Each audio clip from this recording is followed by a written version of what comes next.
রসুল দেখার মতো কিছু নিয়ম আছে। রসুলকে যদি কেউ স্বপ্ন দেখে এর নিয়ম আছে ভিন্ন। সবাইকে স্বপ্ন দেখা, রসুল দেখা আলাদা। রসুলকে যেমন দেখবে এই স্বপ্নের তাবির, রসুলকে কেমন দেখছো ভালো তো তোমার ঈমান ভালো। যদি দেখো রসুলকে দেখছো দুর্বল, তোমার ঈমান দুর্বল।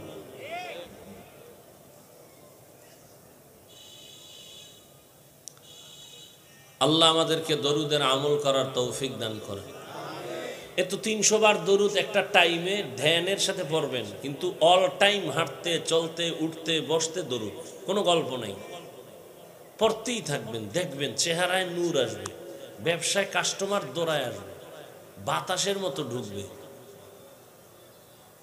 এটা ভাষা দিয়ে আপনাকে বয়ান করে বোঝানো যাবে না এর বরকত কি জিনিস। বুঝাইতে পারবেন বরকত? একটা গরুতে বাচ্চা দেয় কয়টা? কুত্তায় দেয় কয়টা? কি পরিমাণ গরু জবাই হয় বলেন? কোটি কোটি গরু জবাই হয়। কুত্তা কয়টা জবাই হয়? হ্যাঁ, তাহলে একটা কুকুর বাচ্চা দেয় 5টা, গরু দেয় একটা। এরপরও কি গরু বেশি না কুকুর? কি বেশি? কুকুর। কারণ বরকতের কথা আমি কম, কারণ আমি আল্লাহ মানি, রসুল মানি। তুমি আল্লাহ মানো না, রসুল মানো না, নামাজ পড়ো না, পর্দা করো না, হালাল খাও না, তুমি যুক্তিবাদী। যুক্তি দাও, তুমি আল্লাহর বরকত বইল না, তোমার মুখে এটা সাজে না। তুমি যুক্তিবাদী, যুক্তি দাও। তোমার বুদ্ধি সব হুজুরগো মাথায় কিচ্ছু নাই, সব বোকা। তুমি খুব বুদ্ধি লয়ে ঘুরো, দাও বুদ্ধির জবাব দাও। গরু বেশি কেন? যুক্তি দাও। তোমার থেকে এই কথা শুনতে চাই না যে আল্লাহর কুদরত। আল্লাহর কুদরত আমরা বলবো, কারণ আমরা আল্লাহকে মানি, আমরা রসুল মানি। আমরা চাকরির গোলামি করি না, আমরা মানুষের গোলামি করি না, কোনো নেতার গোলামি করি না, কোনো নেত্রীর গোলামি করি না। আমরা কার গোলামি করি? এ কারণে নেত্রী যাবে, আমরা যাব না। এ দেশ থেকে নেতা ভাগবে, আমরা ভাগবো না। কারণ আমরা কার গোলাম?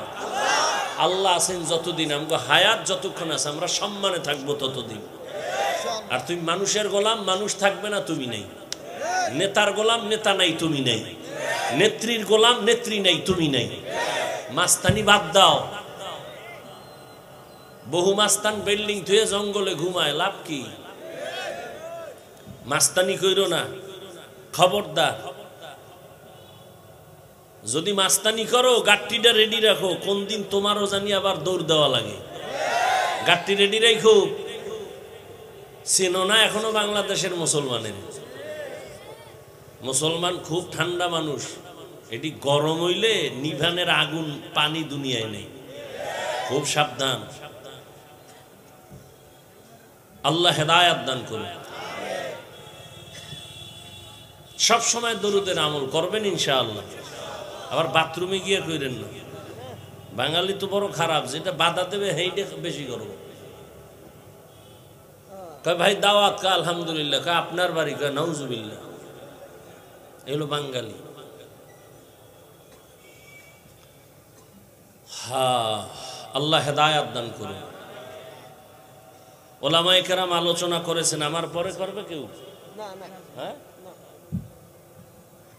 আমি আপনাদের সামনে খুব সংক্ষেপ, মাগরিবের পরে পৌঁছবো, বিশাল যানজট ঝামেলা, আসতে আসতে অনেক দেরি হয়ে গেল।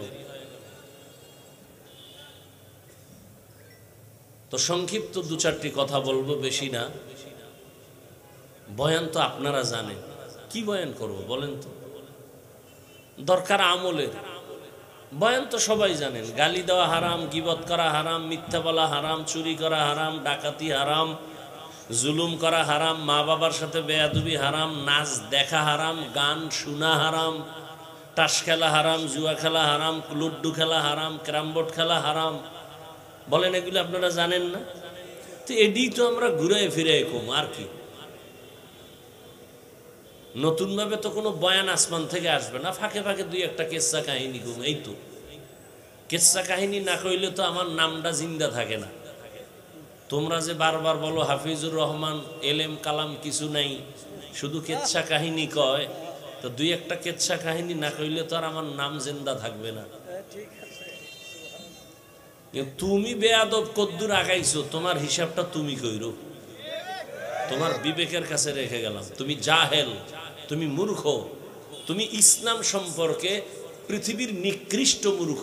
না হয় তুমি আলেমের ব্যাপারে মন্তব্য করতে পারো না, অবশ্যই তুমি মারাত্মক কারো বরদোয়া পাইছো।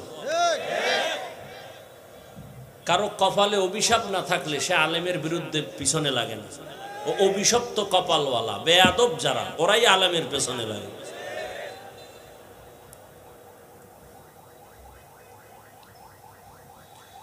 তো যে আয়াত পড়লাম তরজমাটা বলে নেই। ইয়া আইয়ুহাল্লাযীনা আমানুত্তাকুল্লাহ হাক্কা তুকাতিহি ওয়া লা তামুতুন্না ইল্লা ওয়া আনতুম মুসলিমুন। হে মুমিন, আল্লাহকে ভয় করো, ভয় করার মতো হক আদায় করে। মুসলমান না হইয়া কেউ মৃত্যুবরণ করিও না। নবীজি বলেন, ক্বালা রাসূলুল্লাহ সাল্লাল্লাহু আলাইহি ওয়া আলিহি ওয়াসাল্লাম, আলা কুল্লুকুম রাঈন ওয়া কুল্লুকুম মাসউলুন আন রাইয়াতিহি। সাবধান হে উম্মত, তোমরা সবাই দায়িত্বশীল। আল্লাহর আদালতে দায়িত্বের কারণে জবাবদিহিতার কাঠগড়ায় দাঁড়াতে হবে, জবাব দিতে হবে। সাহাবায়ে কেরাম বললেন, ইয়া রাসূলুল্লাহ, দায়িত্বশীল কে কার উপর? নবী বললেন, সাহাবা, অধীনস্থ যাদের লোক থাকে, অধীনস্থদের যিনি গার্ডিয়ান হবে, গার্ডিয়ান অধীনস্থদের দায়িত্বশীল। যেমন প্রত্যেকটা সন্তান মা বাবার অধীনে, মা বাবা সন্তানের দায়িত্বশীল। প্রত্যেকটা স্ত্রী স্বামীর অধীন, প্রত্যেক স্বামী স্ত্রীর দায়িত্বশীল। প্রত্যেক ছাত্র শিক্ষকের অধীন, প্রত্যেক শিক্ষক ছাত্রের দায়িত্বশীল। প্রত্যেক মসজিদের মুসল্লি ইমাম ও খতিবের অধীন। প্রত্যেক মুসল্লিদের জন্য ইমাম ও খতিব দায়িত্বশীল। বুঝেন না? মুসল্লিদের দায়িত্বশীল কি কমিটি না ইমাম? তা কমিটি কেন? কমিটির দায়িত্ব হইল মসজিদ মেরামত করবে, বিল্ডিং এ রং লাগাইব, দোতলারে তিনতলা বানাইব, এই দায়িত্ব কমিটির। কিন্তু এখন মাস্তানি এত বাড়ছে যে মসজিদ বাদ দিয়া মুসল্লি শুদ্ধ ইমাম খতিবেরও চালাইতে চায়, মাস্তানি করে কমিটি। সমস্যা কেন? শিয়ালের হাতে মুরগি, ঝামেলা এই জায়গায়। কির হাতে কি? শিয়ালের হাতে মুরগি দিয়া কয় 3 দিনের আমানত। শিয়াল বলে 1 সেকেন্ডের আমানত সম্ভব না। হ্যাঁ, তবে পেটে আমানত রাখা যাবে, ভেতরে বাইরে না।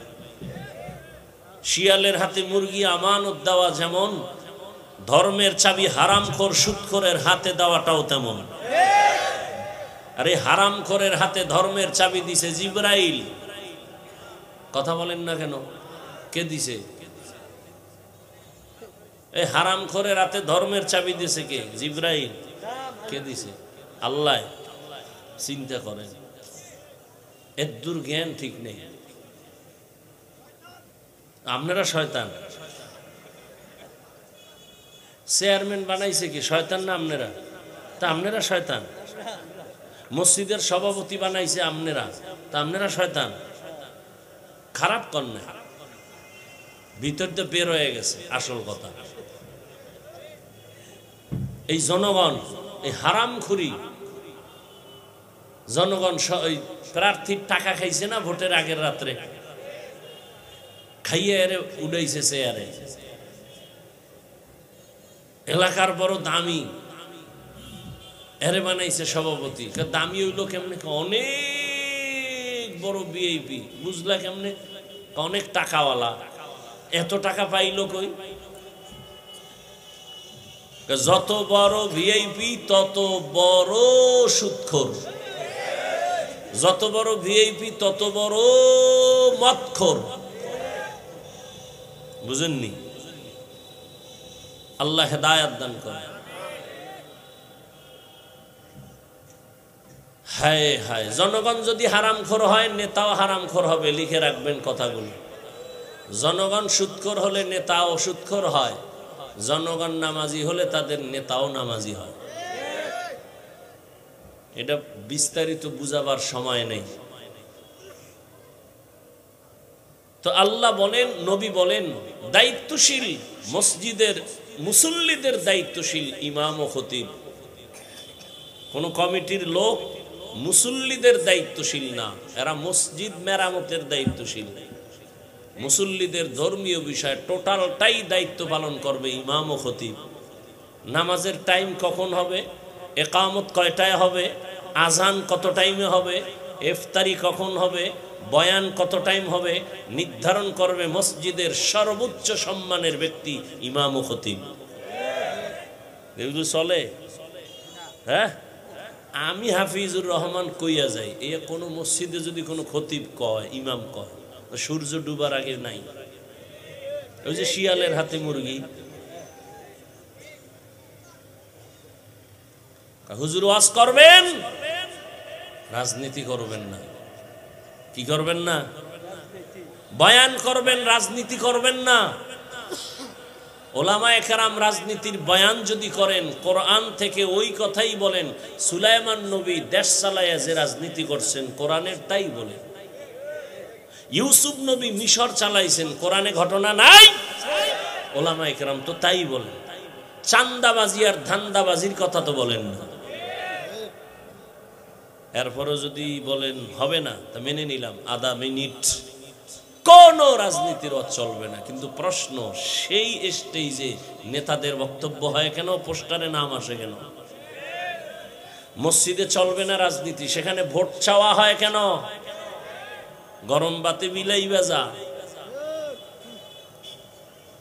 আর কত মুসলমান এত টেনশন কেন? এ দেশ আমার, এ দেশ আমার, আমি এ দেশের জন্মভূমির আমি সন্তান। এদেশে মাদ্রাসা, মসজিদ, আলেম ওলামা, মুসলমান সর্বোচ্চ লেভেলে আছে। অতএব মুসলমানের বিরুদ্ধে কোনো কথা বলা যাবে না। যে বলবে সে মুসলমানের কাতারে তাকে রাখার কোনো সুযোগ নেই। ভয় পাও কেন? ভয় পাই তো হারাম ওগোতা আমিও খাইছি। ভয় তো এই জায়গায়, তোমার স্ত্রী ও দিন তুমি হুকুম দিবা নামাজ পড়ো, পর্দা করো, তুমি হুকুম দিতে ভয় পায় কেন? ওই যে যৌতুকের নামে বউয়ের থেকে পায়খানা খাইছি না, এই জন্য একটু দুর্বলতা রয়ে গেছে। এই জন্য বউরে অর্ডার দিতে পারে না। আছে না নাই? কি খাইছে? কি যৌতুক? যৌতুক খাইছেনি? আপনাকে কসবা এলাকায় নাই? কথা সত্য কথা বলতে টেনশন করেন কেন? যৌতুক আছে তো। যেই বিয়ে যৌতুক হয়, ওই বিয়ার সংসারটা কেন শান্তির সংসার হবে বলেন? এ সারা দুনিয়ার হুজুরেরা দোয়া করলেও তো কাজ হবে না। যৌতুক যারা খায়, যারা নেয়, যারা দেয়, যারা সহযোগিতা করে, সবাই জালেম, ডাকাত, চোর, ছোট লোকের বাচ্চা, ফকিন্নি। এদের মতো মানবতার দুশ্মন। এরা দেশের দুশ্মন, নারীর দুশ্মন, আমার রসুলের দুশ্মন, এরা ইসলামের দুশ্মন। এদের মতো ইতর, এদের মতো ছোট লোক, এদের মতো ফকিন্নির বাচ্চা, এদের মতো বেলাজা, এদের মতো বেহায়া, ডাকাত জমিনে আর কেউ নাই। আরো কি কইলে লজ্জা হবে, দুই একটা ভাষা আমারে শিখা।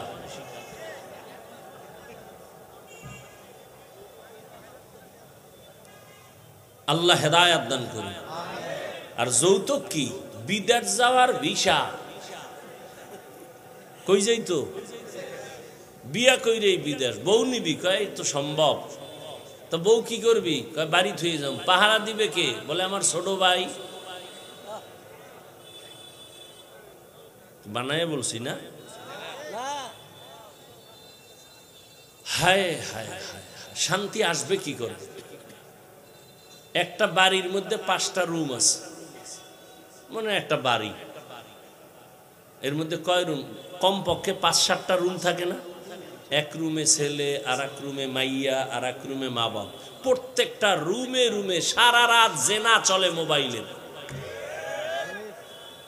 মাইয়াও মোবাইলে জেনা করে, চোখের জেনা, কানের জেনা, হাতের জেনা, অন্তরের জেনা। ছেলে আর এক রুমে মোবাইলের জেনা। মা বাবা ওদিকে মোবাইল নিয়ে তর্ক। স্বামী স্ত্রীর মাঝখানে মিল নাই, মোবাইল। সন্তান মা বাবার সাথে মোহাব্বত নাই, মোবাইল। সন্তান এমন হয়েছে যে মা ছাড়বে, বাপ ছাড়বে, মোবাইল ছাড়বে না। স্বামী কি কয়, তোর মতো বউ না হইলে কি হইব? দেশে মাইয়ারা বাপ, মোবাইল ছাড়বো না।